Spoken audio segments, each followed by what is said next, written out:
जय हिंद दोस्तों, स्वागत है आप सभी का आपके अपने परिवार द लॉजिकल साइंस में।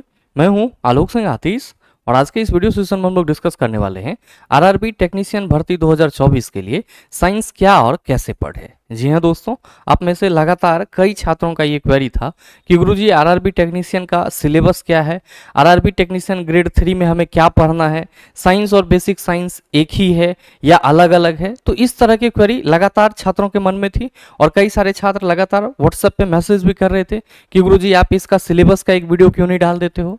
तो मेरे मित्र, आज के इस सेशन में हम लोग आरआरबी टेक्नीशियन 2024 के लिए कंप्लीट साइंस स्ट्रेटजी की बात करेंगे, जो आपके आगामी भर्ती परीक्षा के लिए बहुत ही उपयोगी है। और ध्यान में रखिएगा कि इस वीडियो में आपको जितना बताया जा रहा है, अगर आपने उतना कर लिया तो मेरे मित्र आप साइंस में 40 में से 35 प्लस स्कोर आसानी से कर सकते हैं।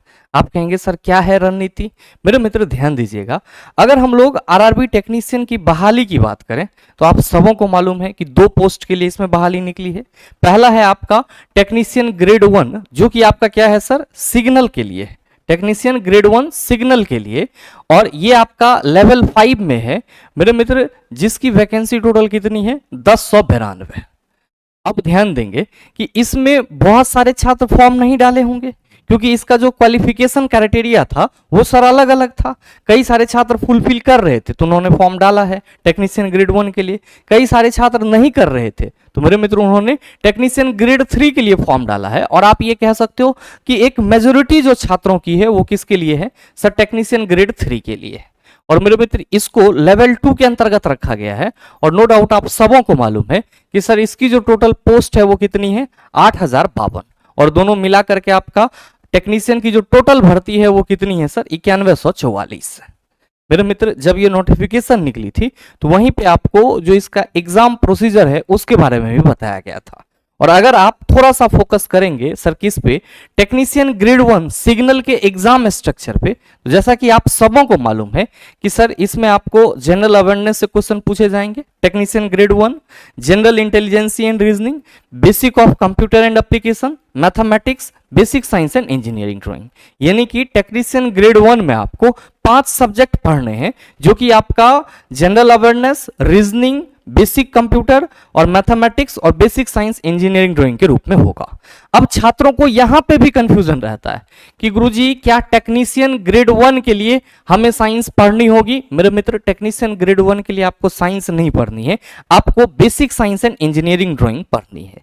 और एक बात मैं आप सभी छात्रों को कहना चाहूंगा कि चला जी, basic science and engineering drawing और साइंस दोनों ही अलग अलग चीज हैं।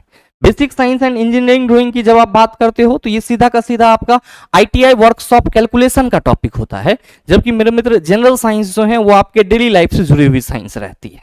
तो इस दोनों को मिक्स करने का भूल कभी मत करना, दोनों अलग अलग चीजें हैं और दोनों का अपना अपना प्रायोरिटी है। और मेरे मित्र अगर आप टेक्नीशियन ग्रेड 1 में बेसिक साइंस के पोर्शन की बात करोगे तो नंबर ऑफ क्वेश्चन इससे 35 पूछे जाने हैं। और आपके इस basic science and engineering drawing में क्या सवाल रहने वाले हैं सर, उसका जो सिलेबस है वो भी चर्चा किया गया था। अमूमन ये मान के चल सकते हो जो भी छात्र एएलपी सीबीटी 2 की तैयारी कर रहे हैं या सीबीटी 2 तक का सारी चीजें कंप्लीट कर रहे हैं, उनका sir basic science and engineering drawing cover हो जाएगा। लेकिन कुछ जो इसमें टॉपिक हैं जो बढ़ाया गया है उसको आपको अलग से करना होगा। तो ये आपका टेक्नीशियन ग्रेड 1 का सिलेबस है। अब अगर हम आए सीधे सीधे मेरे मित्र कहां पे, टेक्नीशियन ग्रेड 3 पे, तो यहां पे छात्रों को बहुत ज्यादा कंफ्यूजन है कि गुरुजी क्या टेक्नीशियन एग्जाम में हमें basic science and engineering drawing पढ़ना होगा? क्या हमें टेक्नीशियन एग्जाम के लिए सर साइंस भी पढ़ना होगा? तो मेरे मित्र आप सभी की जानकारी के लिए बताना चाहूंगा, अकॉर्डिंग टू दिस नोटिफिकेशन और according to this exam structure, आप सभी देख पा रहे होंगे कि टेक्नीशियन ग्रेड 3 में जो आपको सब्जेक्ट पूछे जाने हैं वो 4 हैं। कौन कौन सा? Mathematics, general intelligence and reasoning, general science, general awareness. जबकि आपको टेक्नीशियन ग्रेड 2 में जो क्वेश्चन पूछे जाने हैं वो 5 सब्जेक्ट से, जिसमें आपका एक कंप्यूटर जो है अदद जोड़ा गया है। और आप सभी क्या देख रहे हैं कि सर यहां जो जनरल साइंस के सवाल पूछे जाएंगे वो कितने हैं? 40 सवाल हैं। और कितने नंबर के होंगे सर? 40 नंबर के होंगे। और मेरे मित्र आप सभी क्या कहेंगे कि गुरुजी रिजल्ट इसी पे डिपेंड करेगा, क्योंकि अमूमन जो भी छात्र रेलवे की तैयारी कर रहे हैं कहीं ना कहीं सभी सर मैथ रीजनिंग के धुरंधर होते हैं। फंसते कहां पे हैं सर, हमारा बैकग्राउंड साइंस का नहीं रहा है, लेकिन फिर भी हमने आईटीआई करा है, तो हम चाह रहे हैं कि टेक्नीशियन में सिलेक्शन ले, लेकिन हमारा साइंस हमें पछाड़ दे रहा है। और मेरे मित्र मसला इसी 40 क्वेश्चन का है, और आप सभी कहीं ना कहीं ये कयास लगा पा रहे होंगे कि रिजल्ट भी सर इसी 40 के इर्द गिर्द घूमेगा। अगर आप यहां बेहतर स्कोर करते हो तो मेरे मित्र आपका जो सक्सेस रेट है वो आसान हो जाएगा, या आप कह सकते हो सक्सेस रेट बढ़िया हो जाएगा, सफलता की दर बढ़िया हो जाएगी। अब ये कंफ्यूजन भी कई सारे छात्रों के मन में है कि गुरुजी ये 40 क्वेश्चन बेसिक साइंस का है। नहीं मेरे मित्र, सीधे सीधे जनरल साइंस कहा जा रहा है। और टेक्नीशियन ग्रेड 3 के लिए मैं आप सबों को बता दूं कि मेरे मित्र टेक्नीशियन ग्रेड 3 के लिए आपको बीएससीडी पढ़ने की जरूरत नहीं है, ये कंफ्यूजन मत पालिएगा।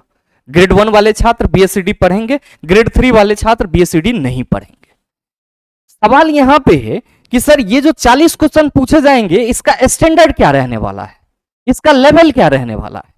तो मेरे मित्र आप सभी ध्यान देना, यहां पे जो कहा जा रहा है जनरल साइंस के लिए वो क्या कि the syllabus under the shall cover physics chemistry and life science of 10th standard level. मेरे मित्र यहां पे सीधे सीधे आपको कहा जा रहा है कि जनरल साइंस के जो हम 40 क्वेश्चन पूछेंगे वो 40 क्वेश्चन जो है वो कहां से कवर होगा, तो 10th स्टैंडर्ड तक की जो आपका फिजिक्स केमिस्ट्री और बायोलॉजी है वहां तक का आपका लेवल रहेगा। अब कई सारे छात्र यहां भी कंफ्यूज हो जाते हैं कि सर 10th स्टैंडर्ड बोला गया है तो क्या हम 10th के फिजिक्स केमिस्ट्री बायोलॉजी को कंप्लीट कर लेंगे तो साइंस कंप्लीट हो जाएगा। नहीं मेरे मित्र, यहां पे कहा जा रहा है कि physics chemistry and life science of 10th standard level, मतलब 10th स्टैंडर्ड तक। तो इसमें आपका 6 से लेकर के 10 तक आ जाता है, या आप यूं मानो कि आपका पूरा का पूरा होल साइंस का सिलेबस आ जाता है। और मेरे मित्र जैसा कि आपको हिंट दिया जा रहा है कि जो सवाल पूछे जाने हैं वो 3 पोर्शन होंगे, फिजिक्स केमिस्ट्री और लाइफ साइंस। लाइफ साइंस का मतलब समझ आइएगा, बायोलॉजी की बात की जा रही है। लाइफ का मतलब जीवन, और सर साइंस का मतलब विज्ञान होता है। तो आप जीवन के बारे में, लाइफ के बारे में कहां पढ़ेंगे, बायोलॉजी में पढ़ेंगे। तो मेरे मित्र आप सभी को यह मालूम है कि फिजिक्स केमिस्ट्री बायोलॉजी से सवाल पूछे जाएंगे और 10th स्टैंडर्ड तक का होगा। कुछ भी कंफ्यूजन है? कंफ्यूजन ये है कि सर इससे पहले टेक्नीशियन की एग्जाम सर सेपरेट नहीं हुई थी, एएलपी के साथ होती थी, लेकिन इस बार अलग कर दिया गया है और नया आपके पास एग्जाम स्ट्रक्चर भी है। सीबीटी 1 में 100 क्वेश्चन पूछे जाएंगे, 100 मार्क्स के होंगे, और उसमें आपका 40 नंबर जो है वो साइंस रहने वाला है। तो सवाल यहां पे फंस रहा है कि जो साइंस के फिजिक्स केमिस्ट्री और बायोलॉजी के सवाल पूछे जाएंगे सर उसका नंबर ऑफ क्वेश्चन क्या रहेगा, क्योंकि ये पहला एग्जाम हो रहा है। इससे पहले का तो सर मतलब अगर हुआ रहता तो हम आपको बहुत ही आसानी से क्लियर कर देते कि हाँ फिजिक्स में इतने सवाल पूछे गए, केमिस्ट्री में इतने सवाल पूछे गए, लेकिन अभी हम एक कयास लगा सकते हैं। और कयास कौन सा बेस पे होना चाहिए सर, ऑथेंटिक बेस पे होना चाहिए। आप सभी को मालूम है कि टेक्नीशियन की एग्जाम है, तो मेरे मित्र कहीं ना कहीं इसमें टेक्निकल पोर्शन जो फिजिक्स और केमिस्ट्री के होंगे उस पर ज्यादा बल दिया जाएगा, बायोलॉजी को थोड़ा सा साइड में रखा जाएगा। अब बायोलॉजी को इतना भी साइड नहीं रख दिया जाएगा कि आप ये मान लो कि हमें बायोलॉजी पढ़ना ही नहीं है, हमें सिर्फ फिजिक्स और केमिस्ट्री पे ही कमांड करना है। मेरे मित्र कमांड तो आपको तीनों पे करना है, लेकिन अगर आप एक अंदाजा लगाएं कि क्वेश्चन का बंटवारा किस तरह से होगा, तो मेरे मित्र ध्यान दीजिएगा कि जो साइंस के 40 क्वेश्चन आपको टेक्नीशियन ग्रेड 3 में पूछे जाने हैं, साइंस के 40 क्वेश्चन जो आपको टेक्नीशियन ग्रेड 3 में पूछे जाने हैं, उसमें आप ये एक अंदाजा लगा सकते हो कि हो सकता है कि फिजिक्स के आपका सर 15 से 18 क्वेश्चन आपको देखने को मिल जाए, केमिस्ट्री का जो है आपको 12 से 15 क्वेश्चन देखने को मिल जाए, और मेरे मित्र बायोलॉजी का जो है आपका 10 से 12 क्वेश्चन देखने को मिल जाए। और जो लेवल होगा वो क्या होगा, मैं फिर से बता दूं सर, स्टैंडर्ड 10 तक होगा। तो मेरे मित्र आप ये कुल मिला के मान सकते हो कि चूंकि परीक्षा टेक्नीशियन की होनी है तो कहीं ना कहीं सर फिजिक्स और केमिस्ट्री पे ज्यादा फोकस्ड रहेगा, जो क्वेश्चन आने की संभावना रहेगी वो फिजिक्स और केमिस्ट्री पे ज्यादा रहेगा दारोमदार। हाँ मेरे मित्र बायोलॉजी भी कम नहीं रहेगा। अगर 10 सवाल पूछे जाते हैं तो अब ये तो नहीं पूछ ली जाएंगे कि वयस्कों में दांतों की संख्या कितनी होती है और सबसे बड़ी ग्रंथि कौन सी है। क्वेश्चन का अपना एक लेवल होगा। और मेरे मित्र आप सबों को मालूम है कि इसमें अगर पद कम है तो कहीं ना कहीं जो कंपटीशन रहने वाला है वो क्या होगा, आप कहेंगे सर टफ तो जरूर होगा, लेकिन मेरे मित्र कंपटीशन का नहीं सोचना है, क्योंकि आप लोग वो योद्धा हैं जो एलपी के 5696 वैकेंसी में भी पूरे जोर शोर से पूरे जान प्राण से तैयारी कर रहे थे, तो एलपी से तो कहीं ज्यादा इसकी वैकेंसी है। और टेक्नीशियन ग्रेड 3 के लिए टेक्नीशियन ग्रेड 3 बहुत सारे छात्रों के लिए एक सुनहरा मौका भी है। तो ऐसे में सवाल ये है कि सर साइंस तो हम सभी पढ़ रहे हैं, हमें एएलपी का भी एग्जाम देना है, हमें ग्रुप डी का भी एग्जाम देना है और साथ में सर टेक्नीशियन भी है, लेकिन हर एक जगह पे आप ये पाएंगे एलपी हो, ग्रुप डी हो या फिर अदर एग्जाम कोई भी हो, साइंस के जो सवाल पूछे जाएंगे 20 से 25, लेकिन यहां पे सीधे 40 पूछे जाने हैं। तो 40 जो पूछे जाने हैं तो मेरे मित्र तैयारी भी आपको 40 के जैसे ही करनी होगी। आपको अपने माइंड में ये सेट करना होगा कि जो फिजिक्स के क्वेश्चन रह सकते हैं वो इतना, केमिस्ट्री के इतना, बायो के इतना। तो सवाल ये है कि सर इन सभी को हम सॉल्व कैसे कर सकते हैं। मेरे मित्र ध्यान दीजिएगा, पहला चीज तो आप ये ध्यान में रखो कि फिजिक्स, केमिस्ट्री, बायोलॉजी के जो सवाल आपसे पूछे जाएंगे उसमें आप सभी ये ध्यान में रखिएगा कि फिजिक्स और केमिस्ट्री के थ्योरी प्लस न्यूमेरिकल दोनों ही प्रकार के सवाल देखने को मिलेंगे। और मेरे मित्र बायोलॉजी के आपको केवल थ्योरेटिकल क्वेश्चन देखने को मिलेंगे, साथ में मेरे मित्र डायग्राम वाले सवाल आपको जरूर देखने को मिलेंगे, क्योंकि रेलवे क्वेश्चन पूछने का ट्रेंड बदल रहा है, तो पता नहीं कब इसके दिमाग में क्या आ जाए, कौन सा क्वेश्चन सेट कर दे, ये कहना मुश्किल है। तो हमारी तैयारी उस अनुरूप हो कि सर इसके लास्ट मोमेंट में कोई भी स्ट्रेटजी बदल जाए, क्वेश्चन आने तो हैं सिलेबस से ही। और अगर हमारा एक बार ये बेहतर तरीके से सिलेबस कंप्लीट रहता है तो मेरे मित्र फिर कोई आपको परेशान होने की जरूरत ही नहीं होगी। और ध्यान दीजिएगा कि इस फिजिक्स, केमिस्ट्री, बायोलॉजी को अगर आप थोड़ा सा मेहनत कर रहे हैं तो बेहतरीन तरीके से कंप्लीट कर सकते हैं। बस आपको क्या करना है, तो मेरे मित्र आप सभी ध्यान में रखना कि अगर आप इस साइंस को क्रैक करने के लिए टिप्स की बात करो तो हम यहां पे मेनली 3 टर्म की चर्चा करेंगे, और इस तीनों टर्म को अगर आपने बेहतर तरीके से अभी से लेकर के एग्जाम तक इंप्लीमेंट कर लिया सर अपने टाइम टेबल में, तो मेरे मित्र आपको साइंस में 35 प्लस स्कोर करने से कोई नहीं रोक सकता है। पहला चीज जो आप सबों को करना चाहिए वो क्या, कि complete whole syllabus with NCERT. मेरे मित्र आप जहां कहीं से भी पढ़ रहे हो, जिस किसी भी सोर्स से पढ़ रहे हो, पहले तो आप ये कोशिश कीजिए कि फिजिक्स, केमिस्ट्री और बायो मेरे मित्र ये जो 3 पोर्शन है साइंस के, इसके सर कंप्लीट सिलेबस को आप कवर करिए। ऐसा नहीं है कि सर पिछले एग्जाम में इस टॉपिक से सवाल पूछे गए तो हम इसी को करके चले जाते, नहीं। आपको मेरे मित्र 0 से लेकर के एडवांस लेवल तक की जो साइंस होती है वो कंप्लीट करनी होगी। बस एक चीज याद रखिएगा कि सभी चीजें आपका अकॉर्डिंग टू क्या हो सर, एनसीईआरटी हो। अकॉर्डिंग टू एनसीईआरटी का कहने का मतलब क्या हुआ कि मान लो अगर आप फिजिक्स में मोशन पढ़ रहे हो तो मोशन जो आपने पढ़ा सो पढ़ा, लेकिन मोशन का कंसेप्ट एनसीईआरटी में क्या है वो आपको समझना होगा, उसको देखना पड़ेगा। मोशन को एनसीईआरटी किस हिसाब से एक्सप्लेन कर रही है, उस एक्सप्लेनेशन को अपने माइंड में सेट करना होगा। मान लो अगर आप केमिकल रिएक्शन पढ़ रहे हो कहीं से भी, किसी भी सोर्स से, तो केमिकल रिएक्शन सिर्फ आपको पढ़ लेने से नहीं हो जाएगा। हाँ, अगर आपके टीचर आपको अकॉर्डिंग टू एनसीईआरटी बातों को रख रहे हैं तो बहुत बढ़िया बात है, आपको अलग से मेहनत करने की जरूरत नहीं पड़ेगी। अगर नहीं रख रहे हैं तो मेरे मित्र अलग से आपको एनसीईआरटी आपके सिरहाने में तो जरूर होना चाहिए, बगैर इसके सर संभव ही नहीं।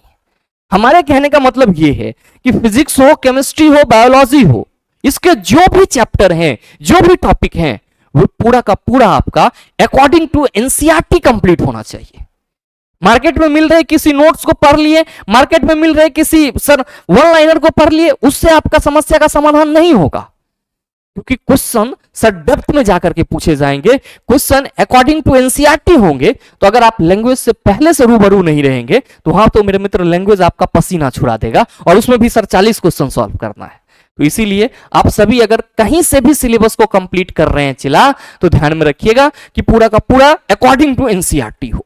अब अगर आपने एक बार एनसीईआरटी कर लिया तो मेरे मित्र आप सभी ध्यान देंगे, क्वेश्चन पैटर्न समझना आपके लिए बहुत जरूरी है।